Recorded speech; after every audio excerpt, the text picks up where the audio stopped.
Hello class and welcome to my channel. It is my job to teach you guys the tricks, tips, and overall strategies to defeating and challenging video games such as Dark Souls, as you can see here, or other YouTubers are popular because of their crazy reactions to certain things, or their general challenges, that kind of thing.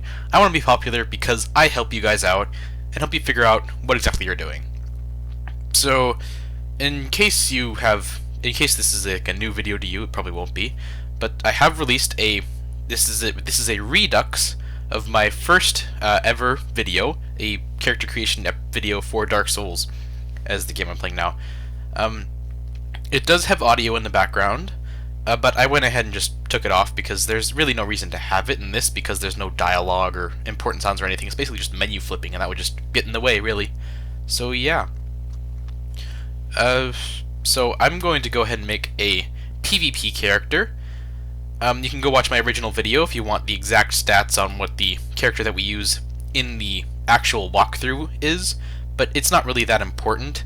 Basically, all you really need to change is you're playing the Knight class instead of the Cleric or the Wanderer. So yeah, as you can see, I chose the Master Key and the Cleric class. So the Jedi PvP cosplay sort of class I'm doing will focus on using miracles, as you can expect, like the Force Miracle, to push opponents away, and like lightning spells and that kind of thing.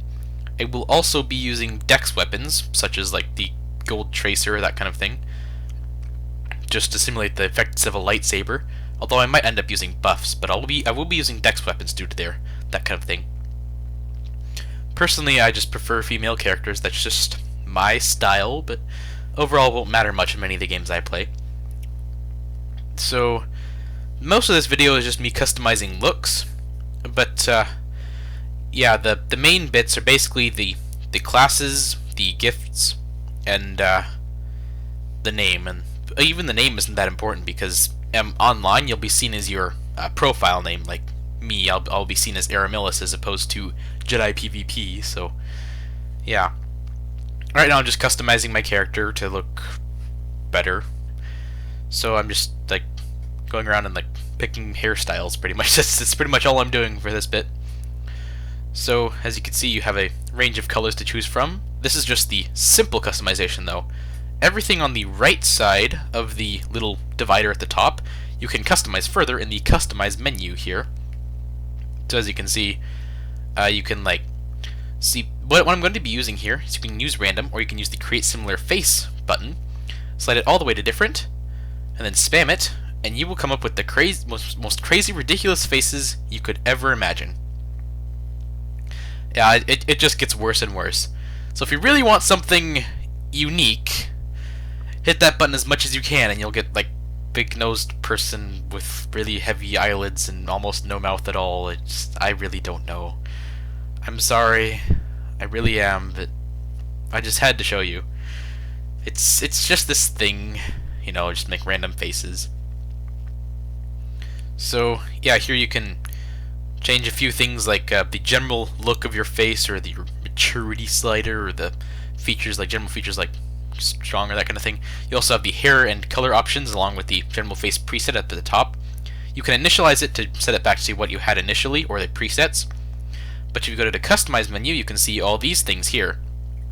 Like for example, the jaw menu, which allows you to change everything about your jaw, which is cool.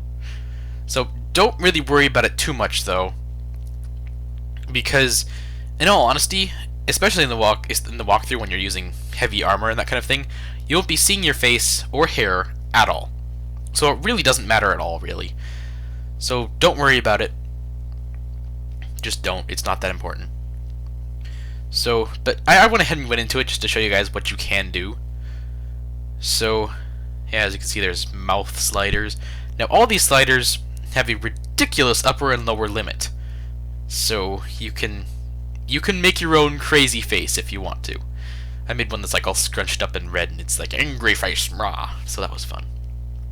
I think I posted a screenshot on Steam if you want to look at that. Under the same username, Aramillis. I have a Steam account, so look me up if you want. This is also where I get all my games. So this is the PC version of Dark Souls, and I'm using the PC controls, which might explain why I can't rotate the face at all, and like see the back of the hair. So that's interesting. Anyway, as you can see, going to the top and pressing the left or right button allows you to go to different menus in the mouse and in the mouth section. So I'm gonna go ahead and like change the lipstick a bit, you know, change it to like just because that's how I like them. Anyway, you can move the cheekbones. I don't really know why, but yeah, it offers you a really big amount of customization. Even this thing called the nasolabial fold. I really don't know what that is. Someone explain it to me. Huh. Yeah, it even offers you stuff that you don't know what it does. So yeah, that's a mark of a good game. Oh, and in case you're wondering, it took me a while to figure this out. And backspace is the back button, and enter is the select button. Arrow keys are move around, of course. It took me a really long time to figure out that backspace was the back button, but that's what it is in menus, so work with it. Yeah. So I'm just gonna try to change it from like gaunt looking to less gaunt looking, I guess. That's pretty much all I got. Because it was like all like high eyes and really slim cheeks and that kind of thing. I don't know. It's just what I do. Yeah, just like mess around with the eyes a bit should you want to. Yeah, see the slider was all the way down at small, so oh, that looks better. Yeah, now you can add on eyeliner or eyeshadow if you want to. You can like move that down. Yeah, you can do a whole bunch of stuff. And don't worry about the audio. I just forgot to turn it on, and I'm too lazy to go refilm it. Plus, it would just get in the way. All you really hear is music and little menu switch sounds, which really isn't all that interesting in my opinion. Plus, it just gets in the way of me talking. So yeah, this is what you get. You get me talking and nothing else. And character creation, of course. Yeah. So you can customize pretty much every area of your face, like with like big noses and stuff. I don't know. You can like move the nose up and down. Yeah, you got quite a bit of customization options. If you notice at the bottom, you can change your hair color. Like you can do the same thing that you do with your eyelids. You got red, green, blue sliders. You can like move them up and down. You can get like blue, green hair if you wanted to. But you won't really be seeing it much anyway. You'll be in armor most of the time, and other players will only see you if you're a phantom or they're a phantom. Yeah. If you want more details on all the stuff I'm saying, just go watch the walkthrough. And if somebody knows how to put this at the actually, never mind. Yeah, here you can change your forehead bit, but it's not really that important considering that it's all covered by braids anyway, or bangs and that kind of thing. Yeah. Now we're into the entire section. You can like squish them all together if you want to. But here's where it gets interesting. The color tone. I'm not gonna mess with it, but you can move the sliders all around. You can get like a orange skin. Don't know why you'd want that, but you can. You can. It is entirely possible. So let's go ahead and look over the classes and gifts for a bit, just so I can go over that in more detail. Yeah, so the classes. As you can see, the Deprived doesn't really have anything, and it's balanced in all of the stats. This is the hard mode of Dark Souls, essentially. Yeah. Then the Cleric, who has high faith, but low in pretty much everything else. Their highest other stat is strength, so they can use their mace properly. Basically, they're just there for casting miracles, and that's it. The Pyromancer class... oh, these guys also start with a talisman, which they can use to cast miracles. And I believe they also start with a healing miracle, which is quite good because you might want to heal yourself. So the Pyromancer. They are possibly the best class in the game, or at least that's what a lot of people say. Very balanced stats, and they start with a Pyromancy Flame, which they can cast fireballs from. If you don't like fireballs, what is wrong with you? Get off the internet. Anyway. Yeah, so they're considered the best class. I didn't use it personally, because the Knight I consider is better for our purposes, but... yeah, Pyromancer. So the Sorcerer, they start with the Catalyst, along with not very good armor, but they do have a Catalyst, which they can cast soul arrows from, which is basically just like a straight-on bolt of energy that hits people and is cool. The Hunter has a bow, but is not very good at magic at all. And they also, they're okay at close range, but their main focus is aiming their bow and like sniping from distances. like which spells can't do. The Bandit has the highest strength, but it also has an endurance as well, but it's got fairly low vitality and it's not very good at anything else. This is the Berserker Charge-In class, so pick that if you want it. It's was one of my personal favorites. Next to the Thief here, highest dex of the game, starting of course, and they also have pretty high intelligence and faith. And they start with the Master Key, which is the best gift, allowing you to choose one of the other ones should you want to. Plus, they look really awesome, and their knife deals quite a bit of critical hit damage. This class is mostly for advanced players, so yeah, pick it if you want like rolling around, that kind of thing. The Wanderer is the other dex class.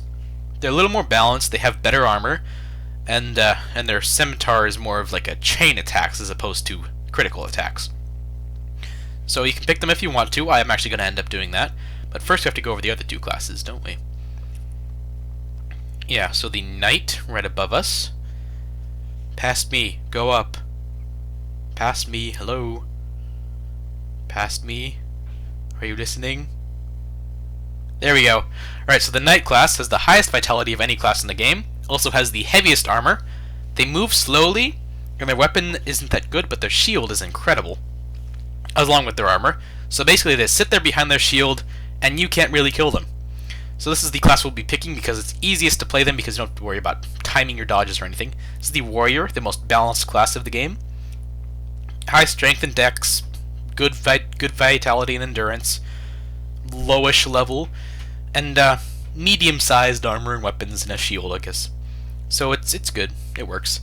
I'm going to go for the Wanderer for this because the Scimitar best gets me in the mood for chain attacking, which is what I'm planning to do with the lightsaber. So yeah. Plus the Cleric just doesn't really work for me. I can level up my faith later should I want to. So now I'm going to go for some of the gifts you can get. None, don't pick this, it's stupid. This is no reason to. Goddess's Blessing is a one-use full heal item. It's really not worth it. Just for one use. It's just not. The Black Firebombs allow you to kill the Asylum Demon the first time you meet him, which is quite good, and it nets you a really powerful hammer, which can only be used later in the game, but it's meant for New Game Plus, so you can use that. Plus it's good for taking out enemies that you really don't want to get in close with. But you can get some of those later, and if you're the Pyromancer, it's kind of obsolete anyway. That's the second best in my opinion. The Twin Humanities. Humanities are used for online play, and that's, well, pretty much it. They can also kindle bonfires, which grants you more healing, but you can get plenty of humanity in the game just normally, so you really don't need to worry about it too much. The Binoculars, you can get right at the start of the game, so don't worry about that. The Pendant doesn't do anything. Despite any rumors you've heard, it does not do anything. The Master Key allows you access to late-game areas. We'll go back to that later. Tiny Being's Ring actually only grants you a slight increase to your HP total as opposed to regenerating it, as it says. So, it's lying to you. Don't pick it. It's evil.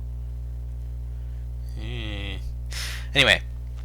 Plus, you can get this later in the game anyway. The Old Witch's Ring allows you to speak with an NPC that you would not normally be able to understand. It also grants you access, well, it basically it's just flavor text dialogue. It's one of my favorites, next to the Master Key and Black Firebombs, because it's good if you want, like, lore standpoint. You can talk to an NPC that nobody else can. Plus, you need to train the Sunlight Magnet, which is basically a light piece that's a head. Anyway, whatever. Anyway, the Master Key grants you access to late-game areas, where you can go and grab late-game loot early on, in these suicide runs, as I show you later. So that's pretty cool. Go for that, unless you're the Thief. That's kind of how it works, because I'll show you how to use it properly. Yeah, it grants you access to late-game areas, so you can get late-game loot. Quite good, especially if you're going for what we do in the walkthrough. That's pretty much it. I'll see you guys in the next episode. Class is dismissed.